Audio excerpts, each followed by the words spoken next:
In this lecture, we're going to talk about the electron transport part of the citric acid cycle. So up to this point, we've talked about glycolysis, citric acid cycle, the grand scheme of things. Really what we get out of this are a few ATP molecules from that process that we've discussed so far. But a majority of what we're really getting out of the breakdown of glucose are reduced coenzymes. So we get two NADHs from glucose to pyruvate, another two from pyruvate to acetyl-CoA. We get 6 out of the citric acid cycle.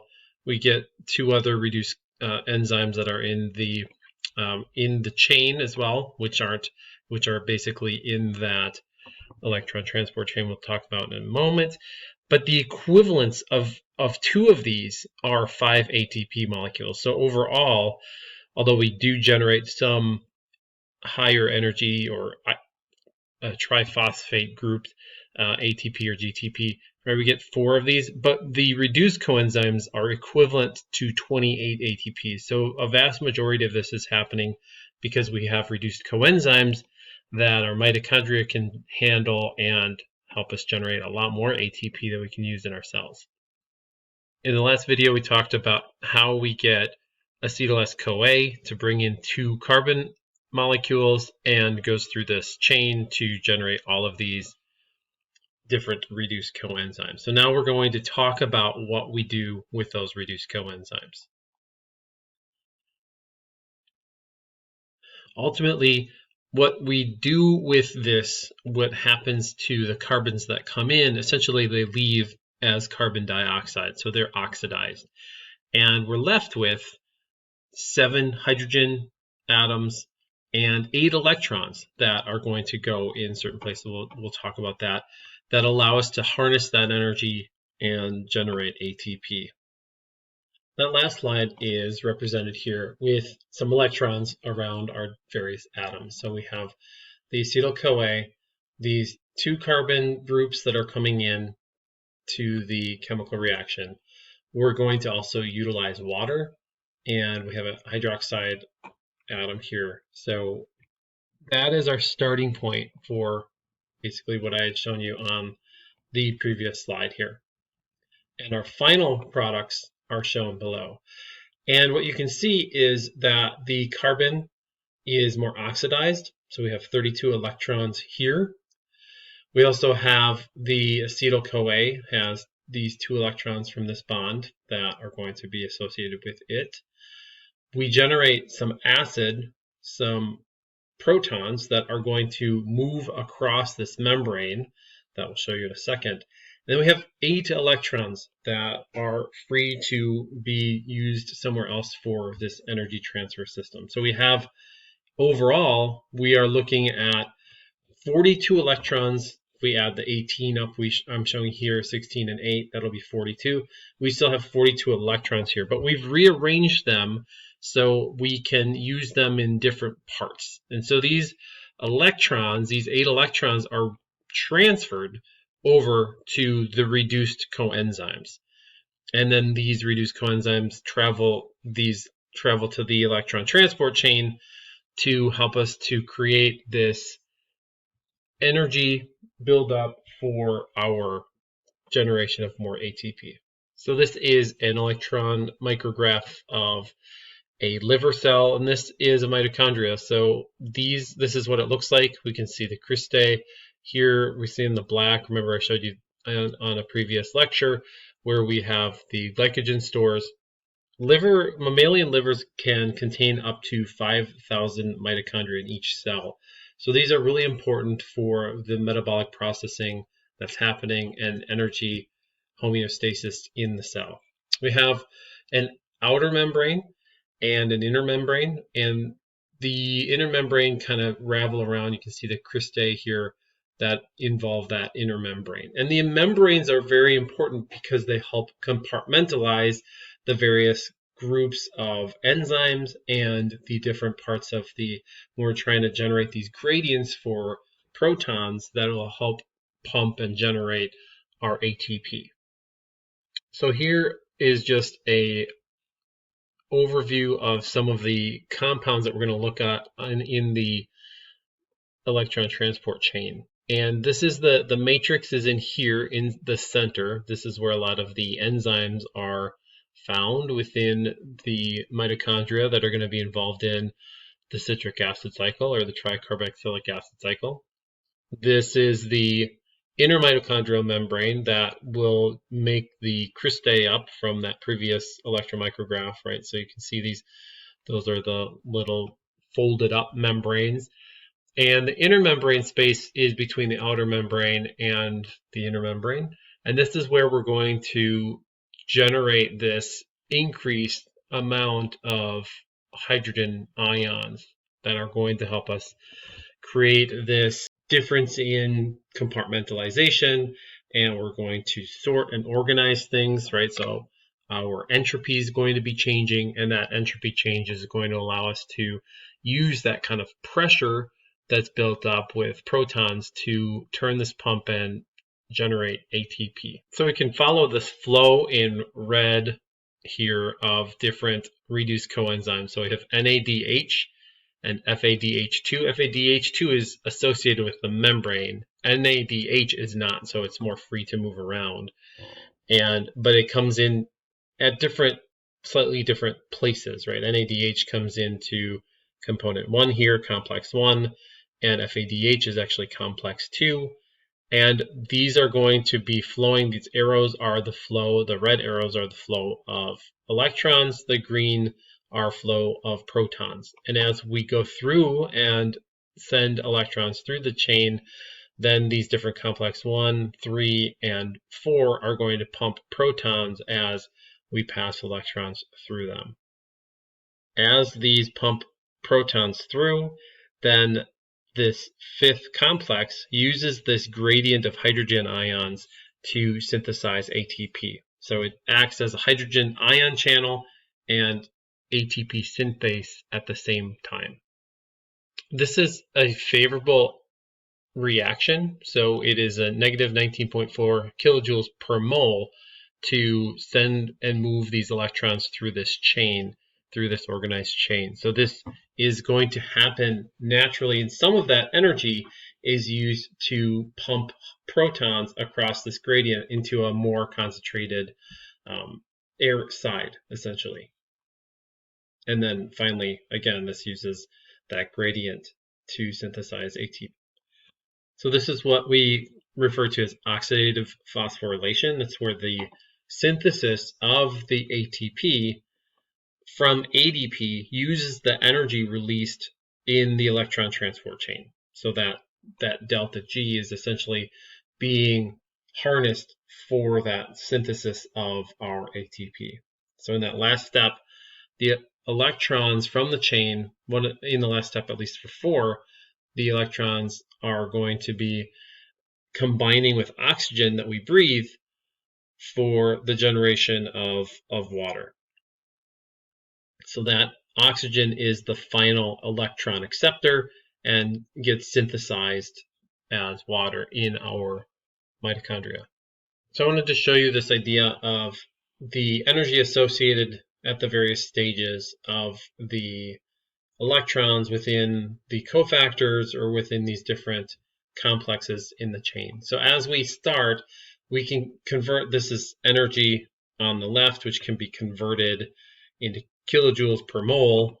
So these are equivalent scales, but they're just looking at voltage, for example, of that difference in energy from the protons that are formed. So we're really looking at the potential energy or that exchange of energy from the acceptor to the donor. And we can also look at, so this is just an equation to determine the delta G, the change in Gibbs free energy, looking at a number of electrons that are transferred as N, F is Faraday's constant, and delta E is what's determined up here between the different energy states of the complex groups. So we start with a high energy NADH, and this is complex 1, and this is complex 2, which is the FADH2, which is part of that membrane. These are slightly lower, and in between them we have the CoQ10. CoQ is a membrane-soluble compound that's going to be moving between complex 1 and 2 to transfer those electrons. And as we go to complex 3, we have a little less energy associated with that transfer with cytochrome C between complex 3 and 4. And then finally we have oxygen receiving the electrons to form water, and we've changed from 220 to 0 for that overall delta G, but we see that we step down between each of these electron transfer pathways. So that last slide, I was showing you kind of a diagram. This is the table just showing you these values for the difference, the change that's happening between the reactant and product, or the donor and the acceptor of the electrons. So as we're going through this complex, the main point of this is that the delta G values are negative, which means that these are all favorable in releasing energy as this process is happening.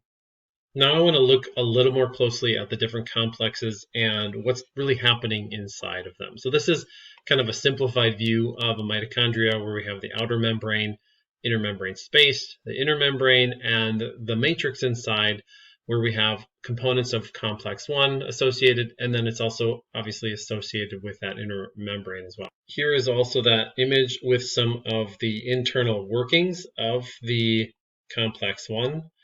So we have NADH, which stands for nicotinamide adenine dinucleotide. So the base for that is a nucleic acid. And this is going to be oxidized into NAD. We also have this FMN and FMNH2. This is the reduced form, the oxidized form. As that becomes oxidized, this becomes reduced. That stands for flavin mononucleotide. Flavin mononucleotide. This is also one of those things from the pentose phosphate pathway, and it's a nucleotide base.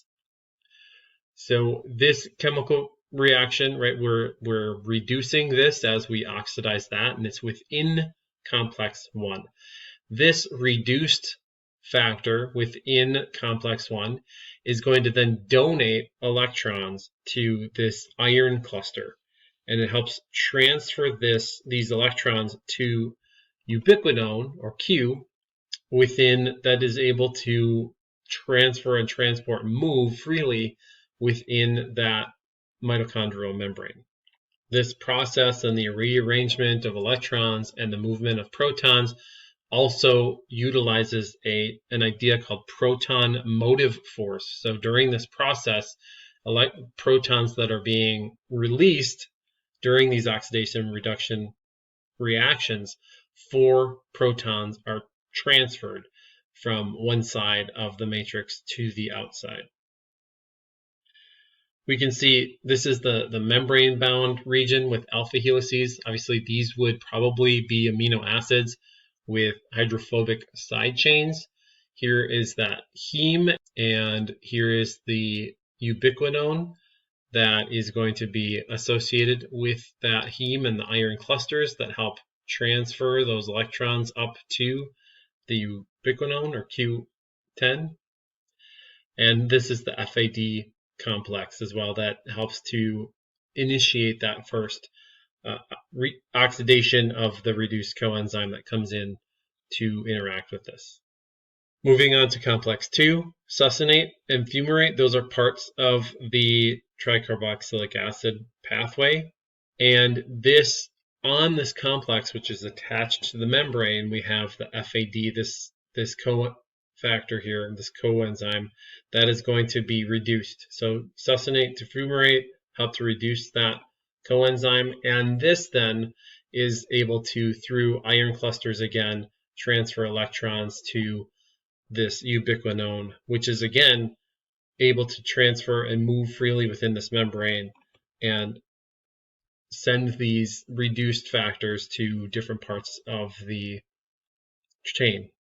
Here's the 3-dimensional rendering. You can notice all these alpha helices too, again, likely with hydrophobic side chains, so that these are able to interact with the membrane and be inserted into the membrane.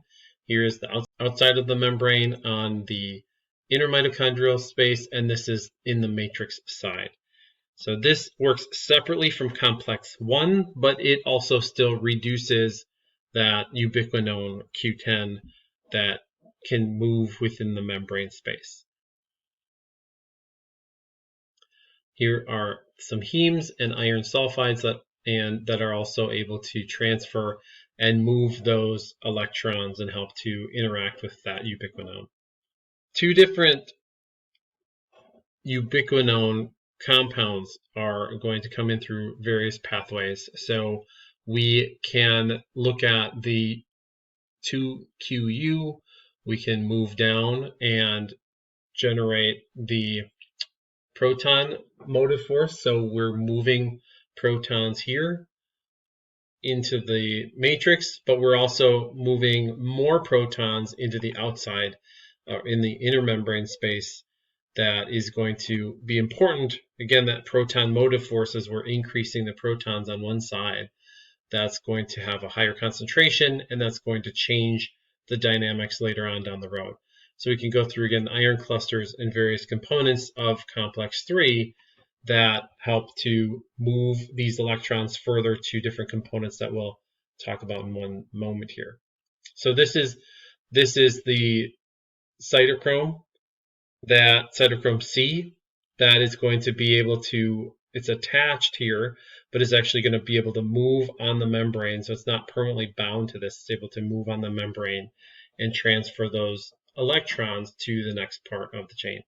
This is the complex 3 structure. Again, alpha helices where the membrane is going to be attached.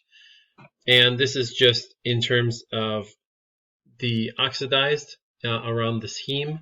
This is iron 3 to iron 2 in the reduced form. You see a small change in the structure, right? So this little coil is flipped up in the oxidized form and more towards us in the reduced form. So this is going to change the dynamics of the environment and allow the changes in the complex as they become reduced or oxidized. This change allows cytochrome C to then travel to complex 4. The heme groups and the copper atoms within this group, so here are copper, these straight lines are the hemes, we'll be transferring electrons through this process. This is the final electron acceptor, is the oxygen. So we take 2 hydrogen ions, we take water, and we generate oxygen, and we generate water here. This is also, again, some proton motive force. So not only do we pull in 2 hydrogens to form this water, so we're reducing the concentration of H+ on the inside, we're also going to actually move 2 protons to this inner mitochondrial membrane space in between the inner and outer side of the mitochondria. So this is important, again, when we get to the next step here. Just one other thing to note. Again, if you don't breathe, if you don't have oxygen in your blood that can get into the mitochondria, you don't have a final acceptor for electrons. So you can temporarily work on glycolysis and some of the ATP that we're generating in our bodies with the breakdown of sugars, and we can build up our lactic acid because we wouldn't be able to push things down into acetyl-CoA that can come into this tricarboxylic acid chain, but we can still break that down temporarily, but that's going to build up over time. So that only lasts for a while, and then eventually we need this process. We need oxygen to survive because our processes in our bodies take too much energy to survive only on the ATP from glycolysis for too long. This is the 3-dimensional rendering of that protein structure, and you can see a lot of alpha helices in here, and these are the hemes that are pulled out in this figure on the right.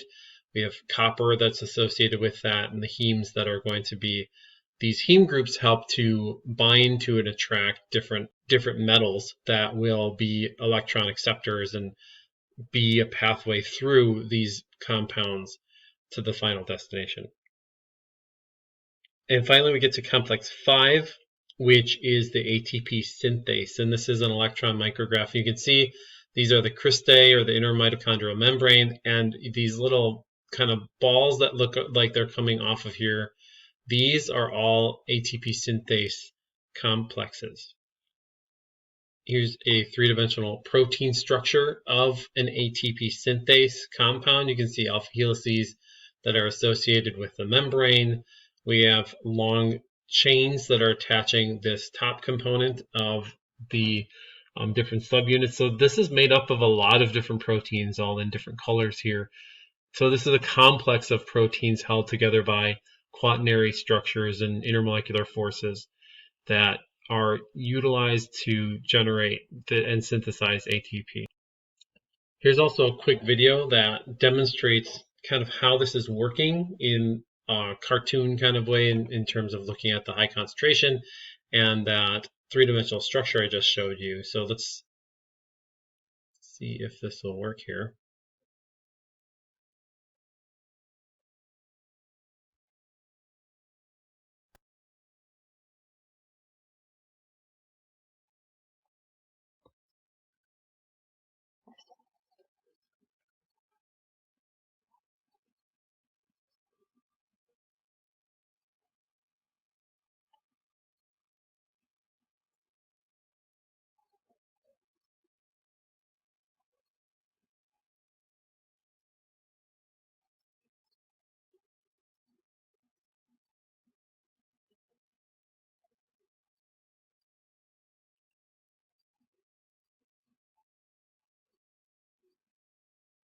I'm going to show you another cool video. So these are different subunits of the ATP synthase, and an actin filament was attached to that top part of that ATP synthase instead of being membrane bound. So if we go back to this previous slide, you'll be able to see that. So this is basically this component here, and then where this was, they attached a big filament on here.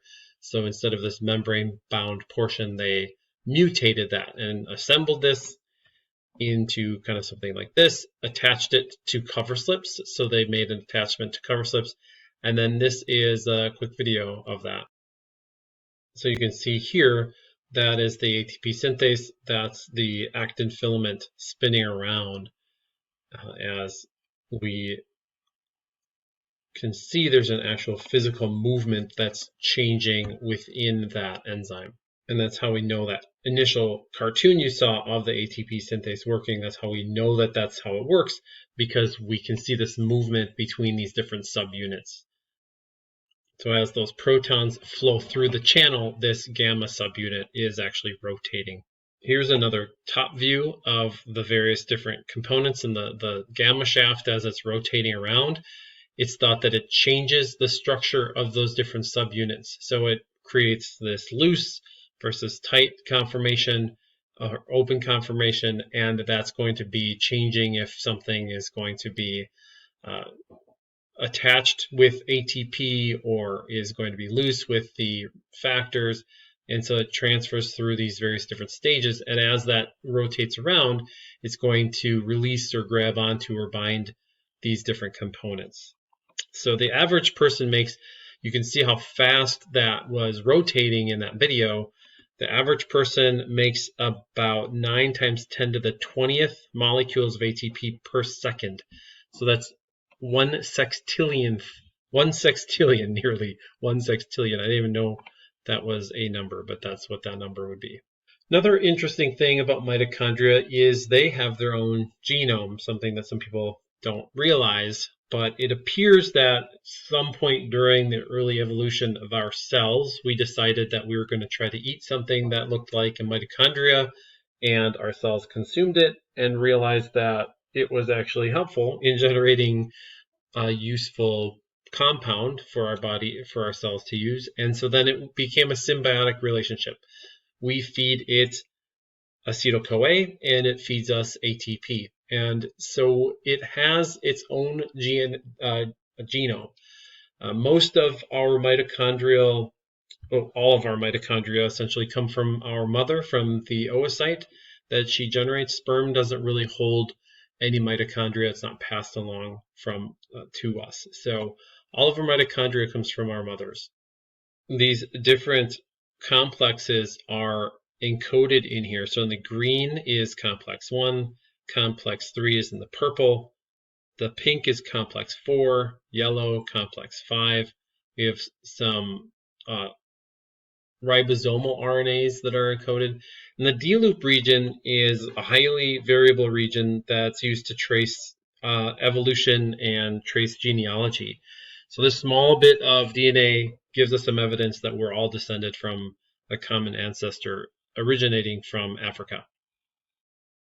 Okay, so the big picture here is we get a lot of energy from this, but we also use oxygen. And oxygen can cause problems because it is, right, something we're talking about, oxidation reduction reactions. Oxidation can be bad depending on how it is happening. And so 90%, more than 90% of ATP synthesis reactions is by consuming this oxygen that we breathe is consumed by that. Some of the oxygen, another 10%, might be happening somewhere else. And some of it turns into superoxide ions or free radicals or hydrogen peroxide. And these can be damaging to our tissues and our cells, and especially our DNA, and theoretically could cause cancer if this would hit our DNA and then cause breaks in those DNA strands. So we wanted to ideally minimize this. And this is where the idea of antioxidants come in. And a lot of the ACE vitamins are thought to be antioxidants, and they actually are. We'll talk about some of those processes too. So conditions that can enhance the production of some of those reactive oxygen species are shown below. So we can have inflammation, radiation, you get older. If you're breathing in more, your metabolic processes are happening faster. This can also cause some of these reactive oxygen species to form, and it can damage cells and damage genetic information within those cells. So we do have some protecting factors against reactive oxygen species. One is superoxide dismutase and catalase. These are some of the fastest acting enzymes known to anyone, and these and other enzymes are active inside our cells, where oxygen byproducts are constantly being generated by some of these metabolic processes. It's estimated that about 1 in 50 of the harmful oxygen species escapes destruction inside our cells and can cause some damage potentially. So here we're generally taking these and we're mutating them into less harmful. Hydrogen peroxide is still harmful, but then we have catalase that will reform water and O2. So we really just are taking these harmful species and making water and more oxygen out of them. We also have different compounds in our bodies. You hear these ideas of, oh, we want to have antioxidants, we want to eat antioxidants. Now, how effective those are, I'm not sure really. But the general idea is that some of these things we know in, for example, in a test tube, they can take up these oxidized species and protect us. So this is the chemical reaction that's essentially happening. We're going to break apart this chain to then eventually we're going to oxidize this vitamin E. So here's vitamin E. There's a product of vitamin E as an antioxidant. And so this becomes oxidized. We're increasing the oxygen to carbon bonds, and they help to protect. So vitamin E is a fat-soluble vitamin, and its major function is to protect our cell membrane from damage. So these and other vitamins A and C also are antioxidants and help protect our bodies from these oxidizing compounds. And finally, I want to talk to you about some ways that scientists can look at some of these things and understand what's happening with different cells and how they're reacting and what is happening within them and if they're healthy or not healthy. So there are different ways of measuring oxygen consumption rates. That's OCR or OCAR. or extracellular acidification rates, or ECAR. So this is the difference between if we're going to be doing oxidative respiration, is going to be taking up oxygen. Otherwise, if we're acidifying the environment, it's through lactase. It's basically if we go through glycolysis and we go instead of, if we don't have oxygen available, pyruvate will generate lactate, which will essentially acidify the environment. If we have oxygen available, the preferred mechanism is to go through the mitochondria, the TCA cycle. So measuring acid concentrations and oxygen consumption tells us something about the energetics of our system and how healthy our cells are and what modes of where they're getting their energy from. So these allow metabolic function to be examined in cell culture. And the way to do this is pretty interesting. The 96 well plates, those little strips that we used in our ELISAs in the labs, those on the bottom of those you can plate cells. And this is a Seahorse analyzer, which basically you put your cell culture in here. You have different media available, and then in these little cups you can place various different types of drugs that will change what's happening within the cell. So this, and then we have an analyzer for acidification of the liquid, or how much oxygen is being drawn out of that. So we have two analyzers on this little kind of mechanism as well that was going to be analyzing that. And in this one, we're just looking at this chart. We're just looking at oxygen consumption. So just one of these analyzers, the readout here, you can see these little black dots are when those things are read out over the course of 2 hours. And under normal conditions, the first thing that's just done is it looks at what under basal conditions, under not any changes, how much oxygen is being consumed. And then we hit it with a drug called oligomycin. Oligomycin works on the ATP synthase. And so we shut down ATP-linked respiration. So that's turned off, and we can see what is happening and how much oxygen is consumed. So the difference between here and this, that change is based off of ATP-linked respiration. Proton leak is just how are protons getting over here that aren't involved in this chain here. And then we hit this with what's called an FCCP drug. And FCCP accelerates respiration. So it essentially dissipates all that electrochemical gradient potential, and it forces that system to go full capacity to reestablish that gradient. So pokes a bunch of holes in here, and then everything's just chugging along as fast as it can to reestablish this gradient. And a lot of oxygen is being used at that point. So we see what the maximum capacity of our chain system is. So that bumps up. And then rotenone and atomycin A they're going to be blocking this 1 and 3 complex group. So we're not going to get any movement here. So we essentially turn off this whole electron transport chain, and that will drop this all the way down to 0. So none of the oxygen will be consumed for this chain. Again, that's 90% of what we see. So this is all the non-mitochondrial oxygen consumption. That's where we get that 90% from. When we block these off and essentially turn off our mitochondria, any other oxygen consuming reactions in our body are happening here, but that's essentially under basal conditions. This is where we get that 90% from.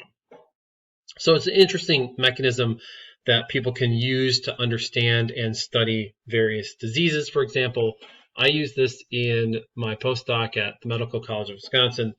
I was looking at wild type. We were looking at muscle tissue that was generated from induced pluripotent stem cells. And I took wild type cells from a normal person and 2 cell lines, one from a Duchenne muscular dystrophy patient and one from a Becker muscular dystrophy patient.